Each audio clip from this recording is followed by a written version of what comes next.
Hello, and welcome to the inaugural episode of No Way, Tell Me Everything. I am your host. I am Jess. I go by Jess Soulstice on the socials. Follow me there. Today, we are going to talk about a subject that has been very central in my mind. My guides have been just yapping to me about it. So I feel it's very important to talk about right now. And that is getting unstuck. And specifically, getting unstuck when you are healing, because healing can turn into this vicious cycle that you don't get out of, and you kind of forget joy and forget to live your life, and you don't actually do the things that you are meant to be doing after you heal. So stay tuned for some hopefully insightful, great conversations with me and my guides. And while I'm talking, I am going to be making some bundles. It is August. My garden is amazingly blooming and flowering. We've just had Lunasaw season here between around the 1st of August, which is the first harvest, and I have harvested some lovely things from my garden. I'm going to be working primarily with lemon balm today, and I'll tell you a little bit about how I use that for medicinal uses, also for my rituals, and a few other herbs that I've gathered. So tune into YouTube if you want to see it live. Otherwise, I will try not to yammer about it on the podcast so you can stick here and listen to the good stuff. All right.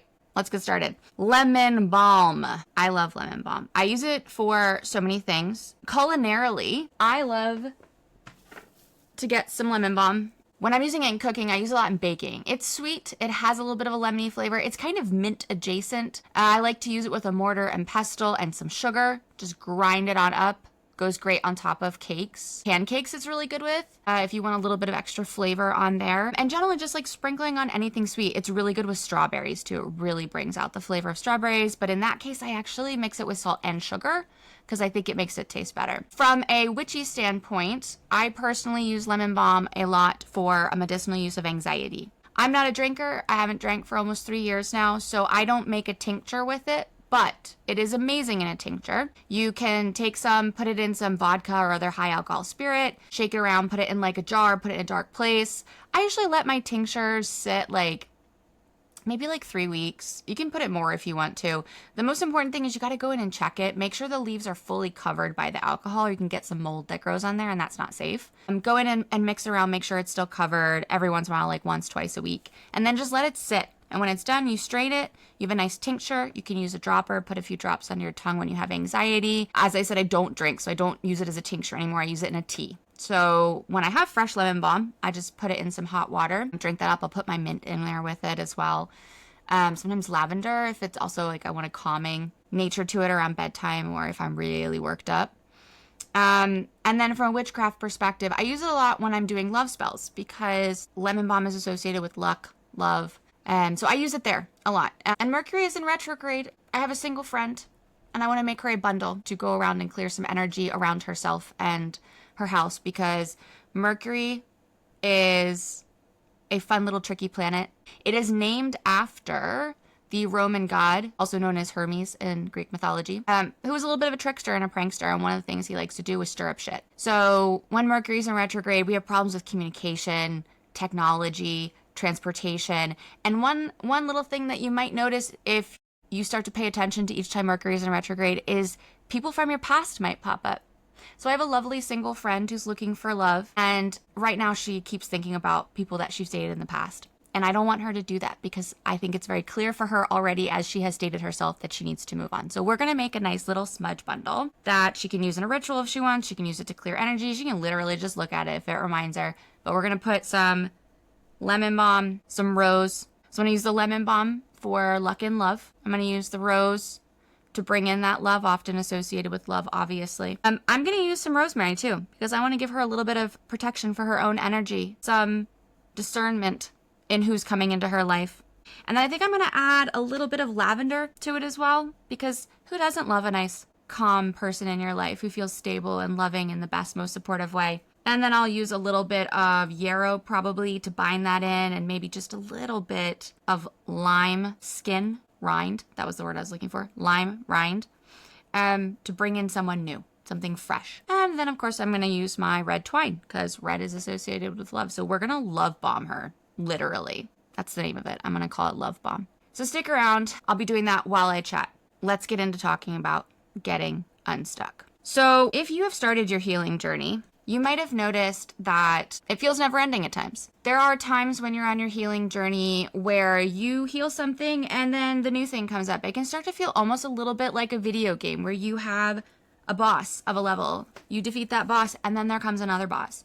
And then you get started on, planetary energies like we're having right now, where we have like everyone and their mother in retrograde. Suddenly you could feel that healing spiral. You could feel it because things you thought were healed start popping up again. And suddenly you have these thoughts of, am I actually healed? Do I need to go back and fix something else? Do I have to reheal this? Maybe I still don't believe in my self-worth. Maybe you're working on your self-worth. Let's talk about that because that just came in my head. And you think, I've worked so hard on my self-worth. I am the bomb. I love myself and no one can shake that. And then suddenly something happens. Maybe it's even super minor thing.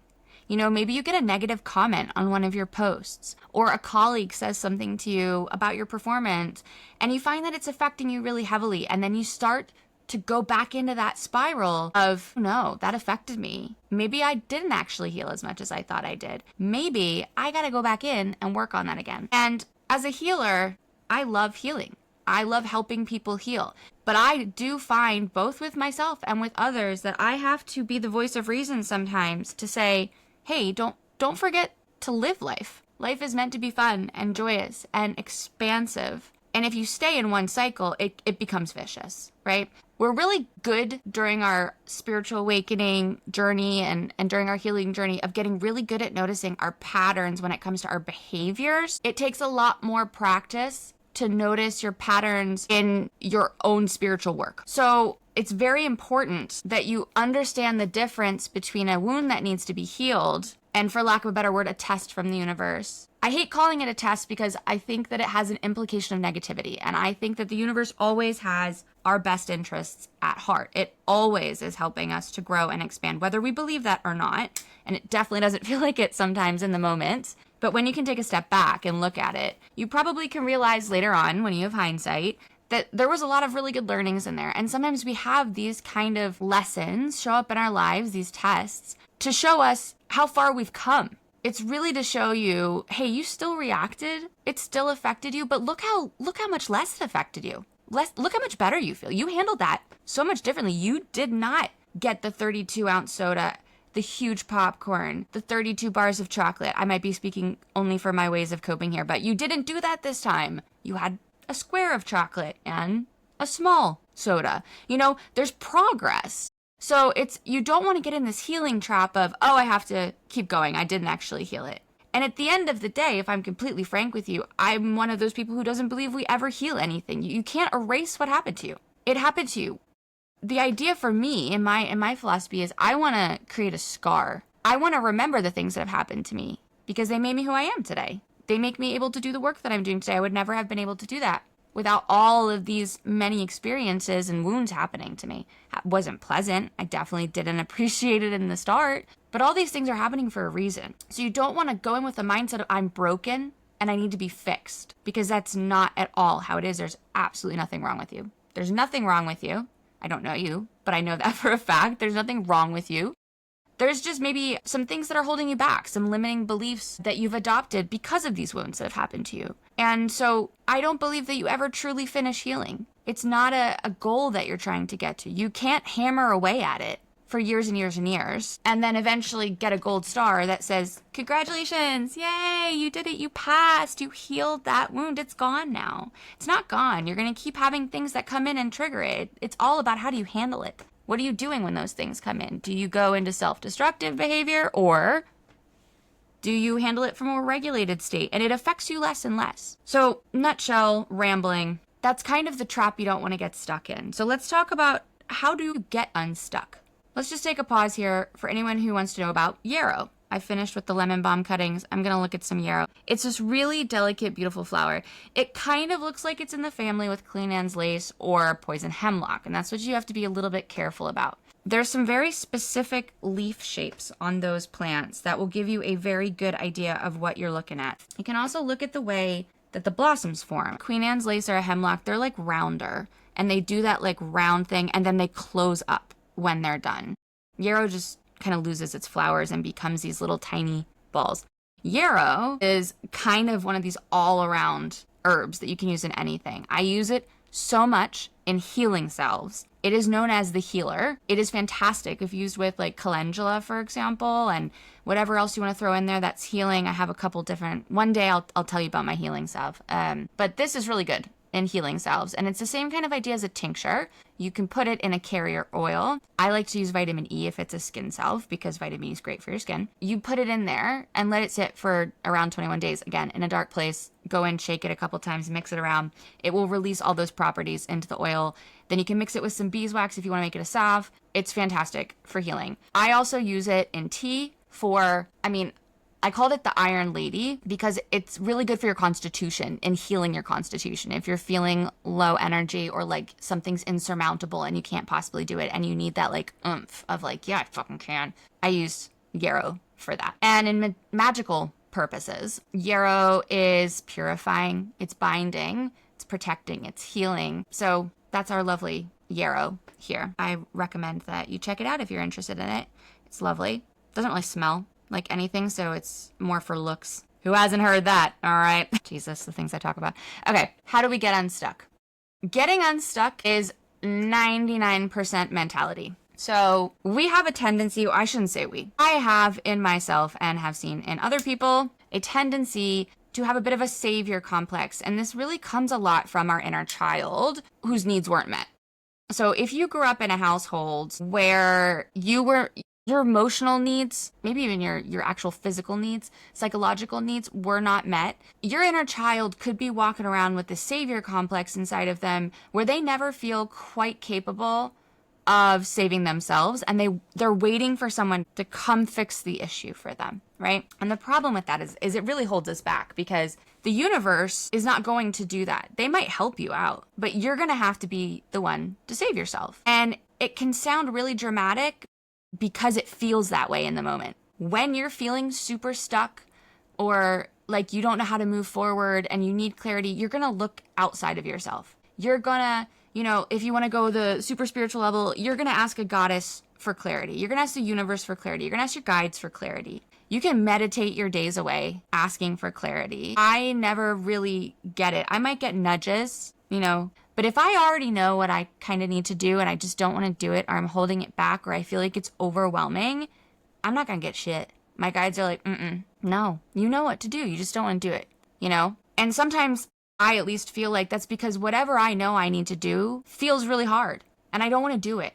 I want someone else to come in and do it for me. And you can sit around waiting like that forever. So when you feel stuck and you feel like nothing's moving, a lot of times it's because you're just sitting there. And you're basically sitting with your hands out like, Sky Mommy, help me. And she's like, babes, you're grown. You can do it. I believe in you and I'm going to give you tough love to do it. So when I say it's really simple, and I know it doesn't feel that way, but once you do it the first time, it gets so easy to get unstuck. It's like the first time it happens, it feels like you're in quicksand. Like you cannot get your way out. It's just, you're stuck. Both boots are off in the mud. You're just gone, right? You're sinking like the never-ending story horse. That was horrible. Did that traumatize anybody else? I can't believe how much that traumatized me. But you're just stuck. And then you claw your way out and you're like, shit, that sucked. That was hard, but I feel a lot better now. And then you stumble forward a few steps and then you fall into like another quicksand. But this time you only lose your boots before you get out. And the next time you only lose one boot.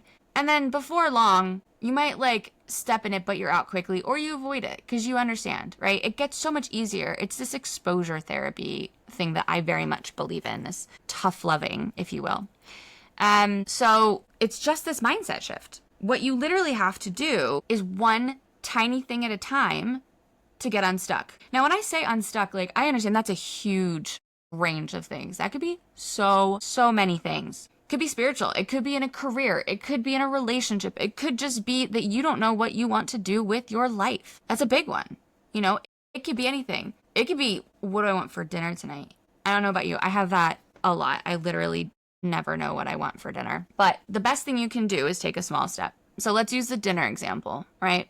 You're like, I don't know what I want for dinner. And then there's so many options. And you start looking around and you're like, do I want to eat out? Do I want to eat in? Do I want to cook? Do I want to do ramen? I don't know what I want. And you start to get overwhelmed. And then it starts to feel like, shit, I'm just not going to eat.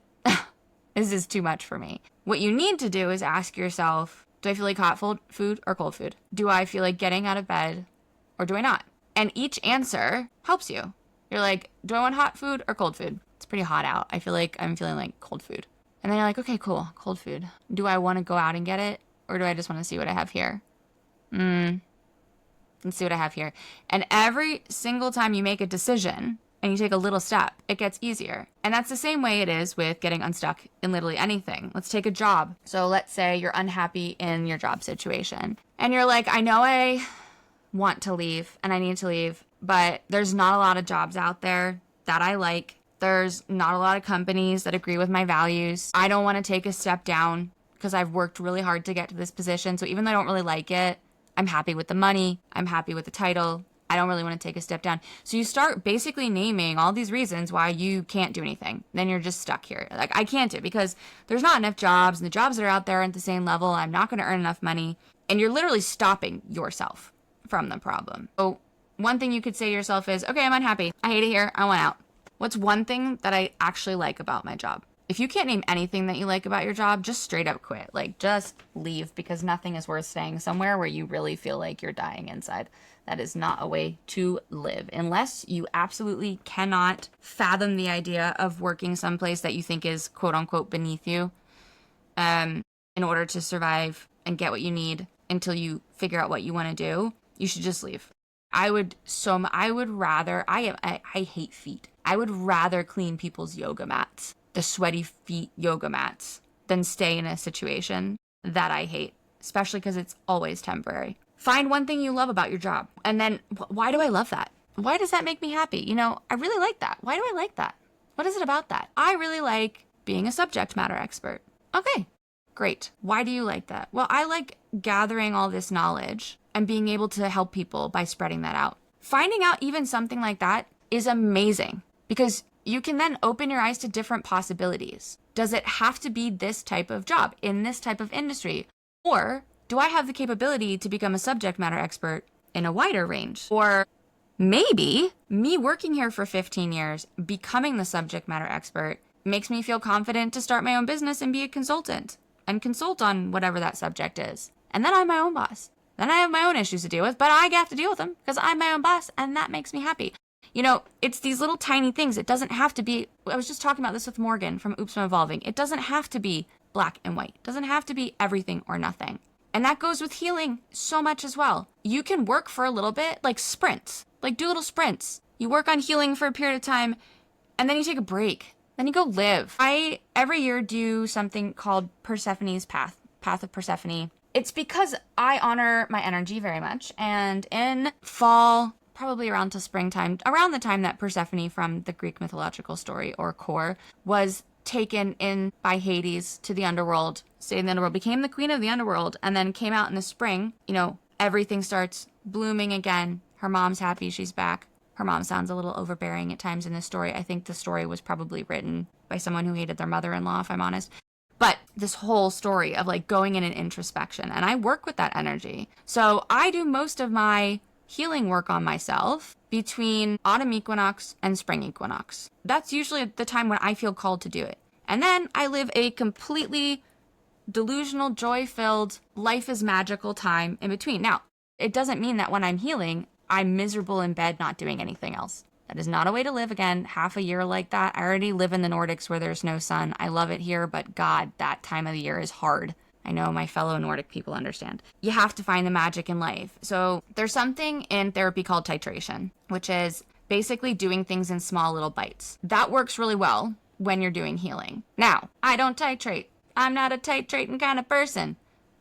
I jump in with both feet and go absolutely batshit, like, gotta get it all done right now, that kind of person. So I've had to work really hard with myself to not do that, to be titrating, right? So you have to find what works for you. If you can titrate, that's a really good way to find balance in your life. And I very much recommend it for a normal person or anyone who is not insane. I think that that method works really well because you can do a little bit of healing. You take whatever lessons you learn, you pull yourself out of that deeper place that you've gone to, and you go have fun. You enjoy life. You do magical things, right?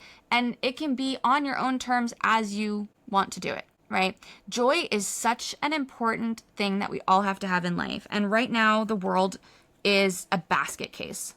In my humble opinion, there's a lot of great things happening with the collective. the old energy, it's like in its death throes, I freaking hope. It's fighting really hard, and there's just really horrible shit going on. And it'd be really hard to remember that joy is so important. But joy, I can't remember who said it. There was a quote. I think it was from a man that I know, unless he stole it from a woman. We've known that happens. I don't want to be called out on it.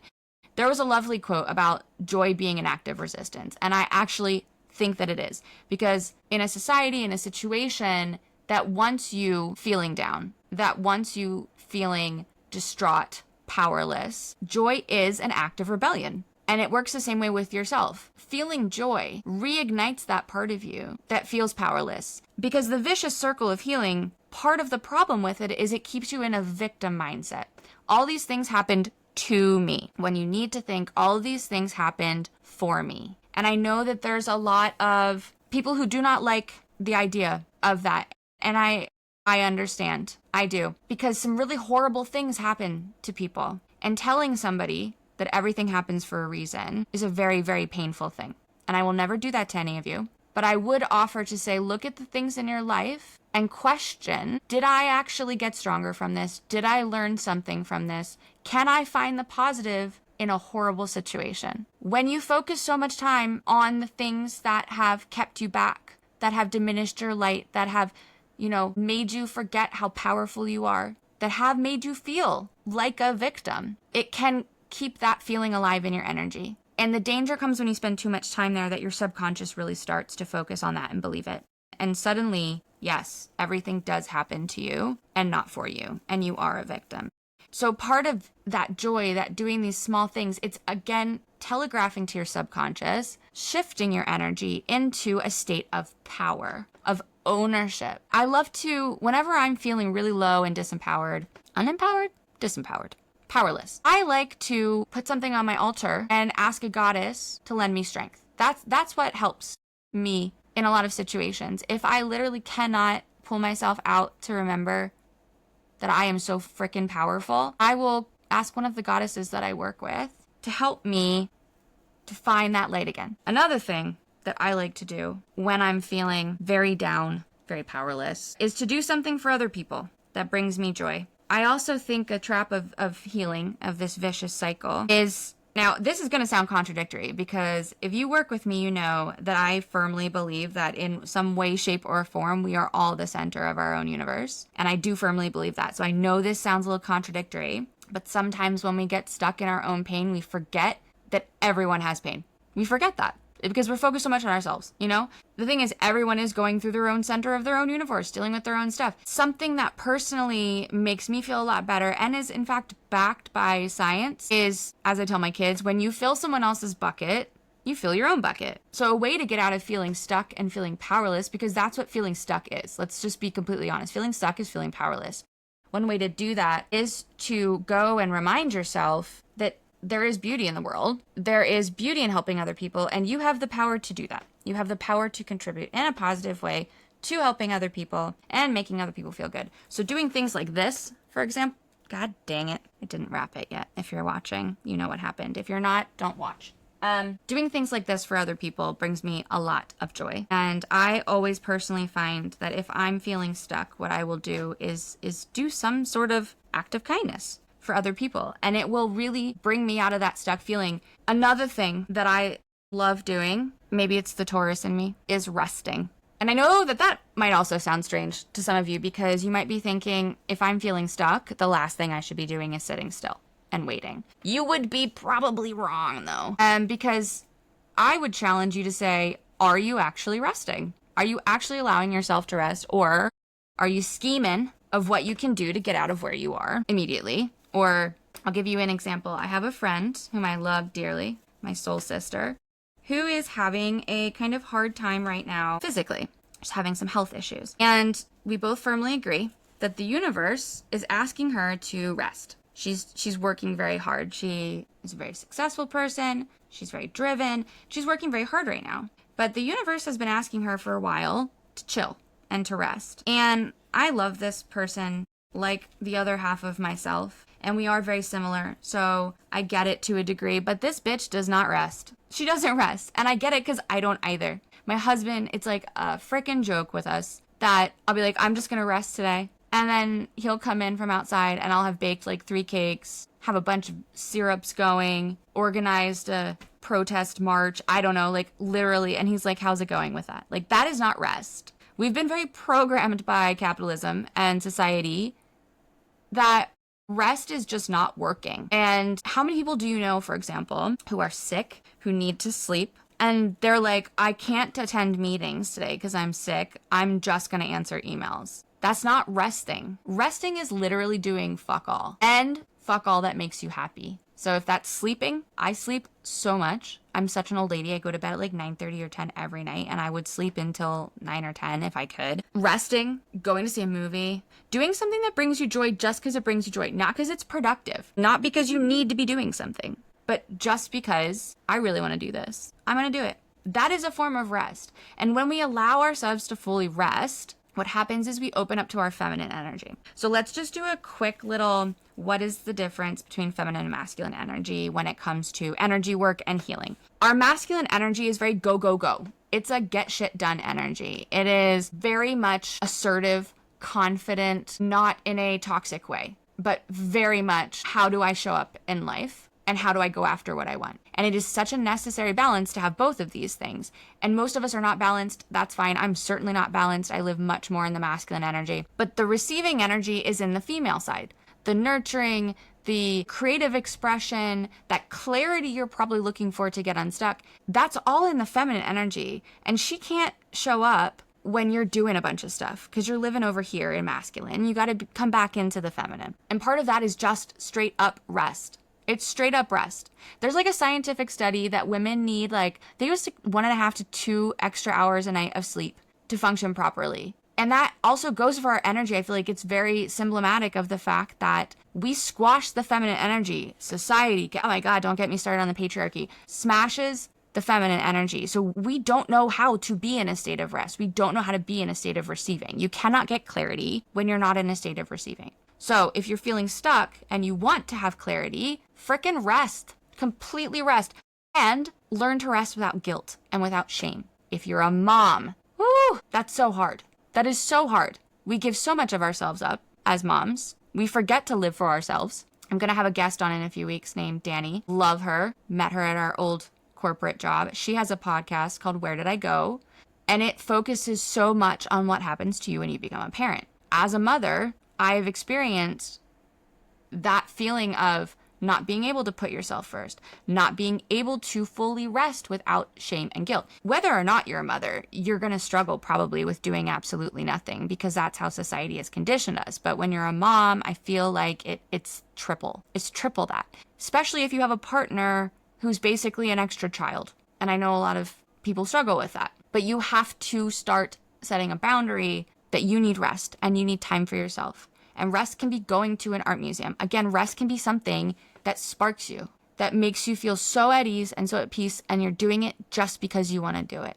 That can be rest. Caveat, it's not physical activity that's super draining. Don't go for a run and call it rest. That's not rest. Rest also accounts for your physical body. That is another way to be unstuck. If you're still hanging around, because I know I'm like rambling like a mad person, I have some bad news for you. This is kind of just how I operate. So this is what you're going to get a lot of the time. Sometimes it'll probably be clearer than others, but unfortunately it feels like today is not one of those days. Let's talk about another way to get unstuck. Now, if you've been following me on social or you know me in real life, you will know that I have complete, unbounded, unfounded confidence. I don't know where it came from. I think maybe there's something in my chart that might explain it. I do know that I'm an extremely old soul who's lived a lot of lives. I don't know if it comes from that. But I have kind of always had this Delulu energy. I lost it for a really long time because I forgot who I was. And I lost a lot of that Delulu energy. But one of the best things that I gotta stop waving my knife around. That looks so threatening. One of the best things that I can do for myself, and I would encourage you to try it if you're willing when you get stuck, is to literally pep talk the shit out of yourself and remind yourself like, what the fuck am I doing? I am so powerful and cool and amazing. Why am I sitting here thinking that I don't know what to do? Why am I sitting here wallowing in these feelings of stuckness, of, you know, if you are healing because you think you're broken or you need fixed, stop thinking like that. I know it's easy to say, stop doing that. There's more that goes into it. We all know that. But You have to really work on not thinking that way because there is nothing wrong with you. And when you're critical of yourself like that, a lot of times it, again, comes from your inner child or from a parental wound or a familial thing. I mean, or an ex-partner who criticized you. There's so many reasons why you could be critical of yourself. But talking to yourself with love is the best thing you can do. I honestly think anything outside of being stuck, it could also be wanting to live more bold, wanting to take risks. All of these things start with you talking to yourself in a loving manner, because you're never going to be able to do anything with conviction and belief in yourself, which is what you need to do things with conviction, if you're criticizing yourself. So when you get stuck, if you find, and this is very common, so don't criticize yourself and beat yourself up over it. When you're healing, when you're stuck, if you find yourself being hard on yourself simply for the act of feeling stuck, knock it off. What I want you to do instead is to talk very kindly to yourself. I don't know how you talk to yourself. I talk to myself like a loving parent, or how I would speak to my children, but just talk to yourself. Honestly, just say like, hey, let's have a minute to feel into what's going on here. Why are we feeling this way? Why are we feeling stuck? What's going on? And listen to yourself. Again, it comes back to that rest or the connection to yourself and your intuition, which we'll go over in other episodes of this podcast of how to come back to your body, how to connect to your intuition. But you have to listen and understand what's going on. Are you afraid? Are you being hard on yourself? Do you feel like you're not good enough? What is it? And then you gotta hype yourself up. Just like imagine if you were talking to your 4-year-old self. You wouldn't say, well, yeah, because you made that mistake that one time. And now I hate you every day for it because you did that. You would never do that. I mean, I hope you don't do that, but you wouldn't do that in your mind now till your 4-year-old self or something. You wouldn't do that. You'd be loving. So you have to say something loving to whatever comes out. So if what comes out is, I don't think I can do it, I'm really scared that I'm going to fail. Literally think, how would I deal with this if this was my child? I, for one, would say something like, oh, I totally get that you're really scared about that. It is scary because it's something new and you never know how things are going to turn out. But the fact is, it could turn out great and we'll never know unless we do it. And if it doesn't turn out great, what are the consequences? And then think about the consequences. Most of the time, anxiety is a lying bitch, and the things that we're worried about being a consequence are not a consequence. They literally don't matter. And if the consequence is, I'm afraid what people are going to think about me, or they're going to think I failed, don't ever let yourself hold yourself back for what other people think, because they will think what they want about you no matter what you do. If you take on this risk and you do amazing, if they love you, they will be genuinely happy for you. If they want to see you fail, they will find a way to make it a negative thing. The same thing goes if you fail. So you can't do things in your life with hopes that it's somehow going to make other people like you more or okay with you, or that if you fail, it means that you never were good enough in the first place. That's a big one that I've struggled with. Not taking risks, not taking chances, because if I never take the chance and I don't fail, then I can't prove to myself that I was never good enough in the first place. That is such a mindfuck of a thing to deal with. You can go through that feeling and it can hold you back. So you really have to become friends with your inner child, with these other parts of yourself, and understand what's holding them back, because that will keep you stuck. I have finished my little beautiful bundle here. I'm going to hang it up to dry. This was the first episode of No Way, Tell Me Everything. I think I've literally proven to you that I told you everything and nothing in between. I want to do a quick recap of a few ways that you can get unstuck. Too long, didn't read version. See if I can remember everything I talked about. Mindset shift. Look at what's keeping you stuck and realize, are there opportunities here? Are there things that I could change that would make me feel like I'm not stuck? Is there a lesson here I'm missing? Also, am I actually stuck? Am I actually stuck here, or am I just telling myself I'm stuck? The stories we tell ourselves are really, really powerful stories, positively and negatively. So again, speak really kindly to yourself. When you're feeling stuck, the worst thing you can do is start to criticize yourself for feeling stuck. What you need to do is love the crap out of yourself until you feel like you can do it.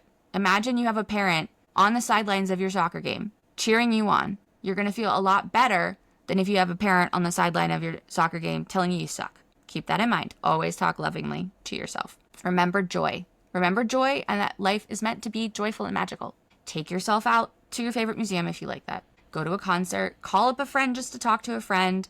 Titration, titration, titration when it comes to healing. Take it in bites. Remember to go out and live the life. All of that being said, what I'd like to also incorporate into these podcast episodes when it's just me and I don't have a guest on, is I like to do a card pull to kind of give any last parting information or guidance. Oh, there's a little spider. Hello. From my guides. So I'm going to go grab a deck of cards. I will be right back. And then we're going to see what comes through. All right. I grabbed my Spirit Animal Oracle deck from Colette Barrett Reed. Love this deck. All right, guides, would you please help me with a card for today? All right, you know what? This is great. I freaking love the universe. So, first Oracle Pool card of the podcast. The card that we got is the Butterfly Spirit. Transformation is beautiful. And it's number 11.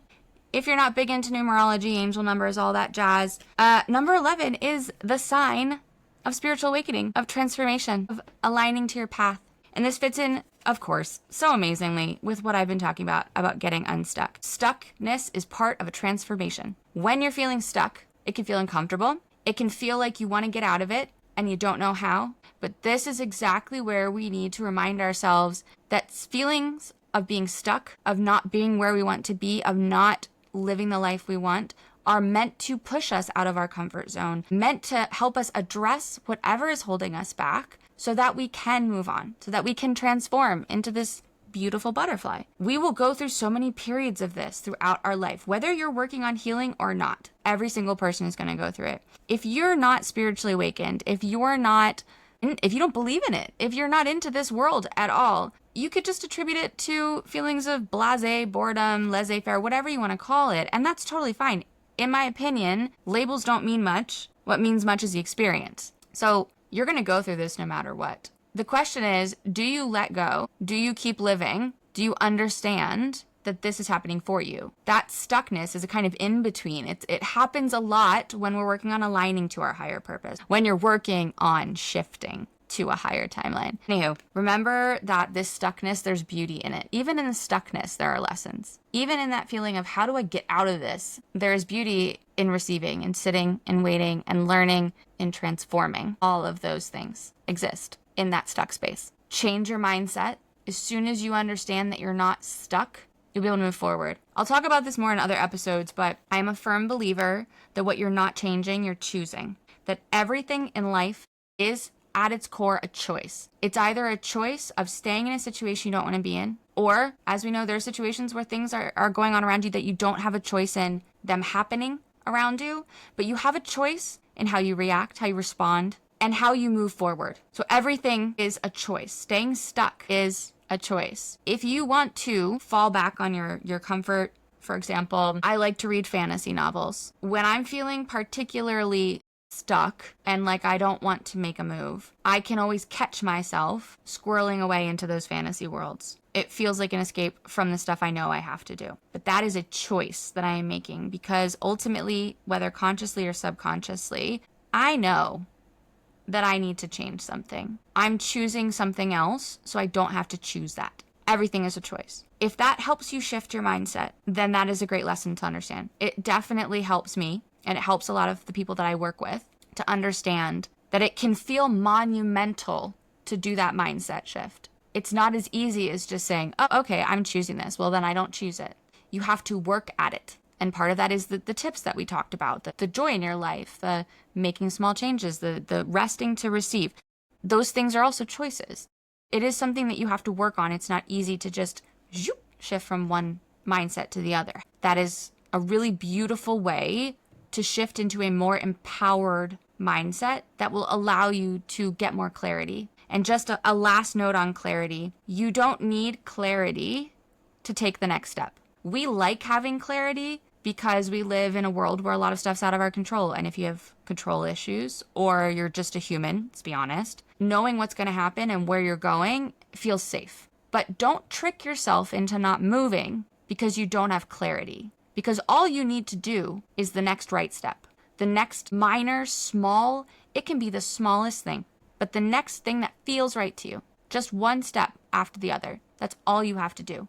You don't have to know where you're going. You have to trust that where you're going, as long as you're listening to yourself, if you're listening to the signs and synchronicities, if you're connected with your guides in the universe, you're praying to God and trusting that God is taking care of you, whatever belief system you have, you just have to do that next right step. So that's my parting wisdom from me and my guides today. I hope you enjoyed the first episode. The next episode's going to be great. I'm going to have a guest on. She is so lovely. She has come from a lot of different adversity in her life. She has done mountains of healing herself, and now she is helping other women to heal. And I'm really excited to have her on. So stay tuned for next week's episode, and let me know what you think. If you're not following the podcast, please follow. It's on Apple. It's on Spotify. I'm hoping it's up on YouTube by now, trying to get that figured out. Follow me on Jess Soulstice, Instagram and TikTok. It's jess.soulstice. I'll put all these things in the show notes. And if you feel like giving me feedback, please do write me, DM me, reach out to me. You can go to my website, also in the show notes, if you would like to set up any discovery calls or book sessions with me. And I'm going to be launching a group course in October called The Spark, where I will be helping you to reignite that spark that always has been inside of you, to turn it into a roaring flame so you can live an absolutely bomb-ass, bold, whatever that means to you, confident life. And as parting words, I will say what I tell everyone, favorite thing to say, as with everything, take what resonates with you and leave the rest. Have a good one.